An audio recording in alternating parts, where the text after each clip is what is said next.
हरे कृष्णा, राधे राधे दोस्तों। आप सभी को पाप मोचनी एकादशी व्रत कथा की हार्दिक शुभकामनाएं। आप सभी पर विष्णु भगवान की कृपा सदा सर्वदा बनी रहे। आपसे अनुरोध है कि कथा को पूरा अवश्य सुनिएगा। धर्मराज युधिष्ठिर बोले, हे जनार्दन, चैत्र मास के कृष्ण पक्ष की एकादशी का नाम क्या है तथा उसकी विधि क्या है? कृपा करके आप मुझे बताइए। श्री भगवान हरि बोले, हे राजन, चैत्र माह के कृष्ण पक्ष की एकादशी का नाम पाप मोचनी एकादशी है। इसके व्रत के प्रभाव से मनुष्य के सभी पापों का नाश होता है। यह सब व्रतों में उत्तम व्रत है।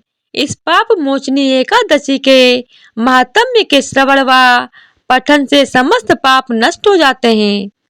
एक समय देव ऋषि नारद जी ने जगत पिता ब्रह्मा जी से कहा, महाराज, आप मुझसे चैत्र मास के कृष्ण पक्ष की एकादशी विधान कहिए। ब्रह्मा जी कहने लगे कि हे नारद, चैत्र मास की कृष्ण पक्ष की एकादशी पाप मोचनी एकादशी के रूप में मनाई जाती है। इस दिन भगवान विष्णु का पूजन किया जाता है।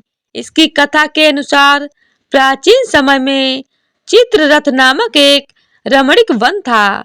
इस वन में देवराज इंद्र गंधर्व कन्याओं तथा देवताओं सहित स्वच्छंद विहार करते थे। एक बार मेधावी नामक ऋषि भी वहां पर तपस्या कर रहे थे। वे ऋषि शिव उपासक तथा अप्सराएं शिव द्रोहिणी अनंगदासी अनुचरी थीं। एक बार कामदेव ने मुनि का तप भंग करने के लिए उनके पास मंजू घोषा नामक अप्सरा को भेजा। युवा अवस्था वाले मुनि अप्सरा के हाव भाव, नृत्य, गीत तथा कटाक्षों पर काम मोहित हो गए। रति क्रीड़ा करते हुए 57 वर्ष व्यतीत हो गए। एक दिन मंजू घोषा ने देवलोक जाने की आज्ञा मांगी। उसके उसके द्वारा आज्ञा मानने पर मुनि को आभास हुआ और उन्हें आत्मज्ञान हुआ कि मुझे रसातल में पहुंचाने का एकमात्र कारण अप्सरा मंजू घोषा ही है। क्रोधित होकर उन्होंने मंजू घोषा को पिशाचिनी होने का श्राप दे दिया।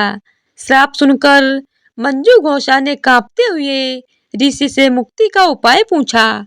तब मुनि श्री ने पाप मोचनी एकादशी का व्रत रखने को कहा और अप्सरा को मुक्ति का उपाय बताकर पिता चैवन के आश्रम में चले गए। पुत्र के मुख से श्राप देने की बात सुनकर चैवन ऋषि ने पुत्र की घोर निंदा की तथा उन्हें पाप मोचनी चैत्र कृष्ण एकादशी का व्रत करने की आज्ञा दी। व्रत के प्रभाव से मंजू घोषा अप्सरा पिशाचिनी देह से मुक्त होकर देवलोक को चली गई। अतः हे नारद, जो कोई मनुष्य विधि पूर्वक इस व्रत को करेगा उसके सारे पापों की मुक्ति होना निश्चित है। और जो कोई इस व्रत के महात्म्य को पढ़ता और सुनता है उसे सारे संकटों से मुक्ति मिल जाती है। इस पाप मोचनी एकादशी के प्रभाव से समस्त पाप नष्ट हो जाते हैं। इस एकादशी के कथा के श्रवण व पठन से 1000 गौदान करने का फल प्राप्त होता है। इस उपवास के करने से ब्रह्म हत्या करने वाले, स्वर्ण चुराने वाले, मद्यपान करने वाले, आज्ञा गमन करने वाले आदि भयंकर पाप भी नष्ट हो जाते हैं और अंत में स्वर्ग लोक की प्राप्ति होती है। तो इसी तरह से पाप मोचनी एकादशी की व्रत कथा संपूर्ण होती है। तो बोलिए ओम नमो भगवते वासुदेवाय नमः। तो आइए अब आरती प्रारंभ करते हैं। ओम जय जगदीश हरे, स्वामी जय जगदीश हरे। भक्ति जनों के संकट, दास जनों के संकट क्षण में दूर करे। ओम जय जगदीश हरे। जो ध्यावे फल पावे, दुख बिन से मन का। स्वामी दुख बिन से मन का, सुख संपत्ति घर आवे, कष्ट मिटे तन का। ओम जय जगदीश हरे। मात पिता तुम मेरे, शरण गहूँ मैं किसकी। स्वामी शरण गहूँ मैं किसकी। तुम बिन और न दूजा, तुम बिन और न दूजा। आश करूँ मैं किसकी। ओम जय जगदीश हरे। तुम पूर्ण परमात्मा तुम अंतर्यामी। स्वामी तुम अंतर्यामी। पार ब्रह्म परमेश्वर तुम सबके स्वामी। ओम जय जगदीश हरे।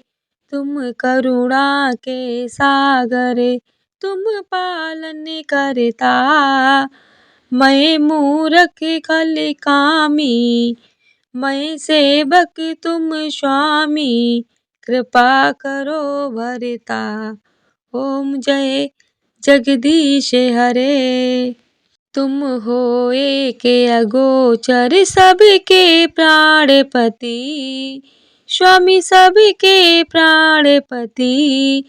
किस विधि मिलूं दयामय, तुमको मैं कुमति।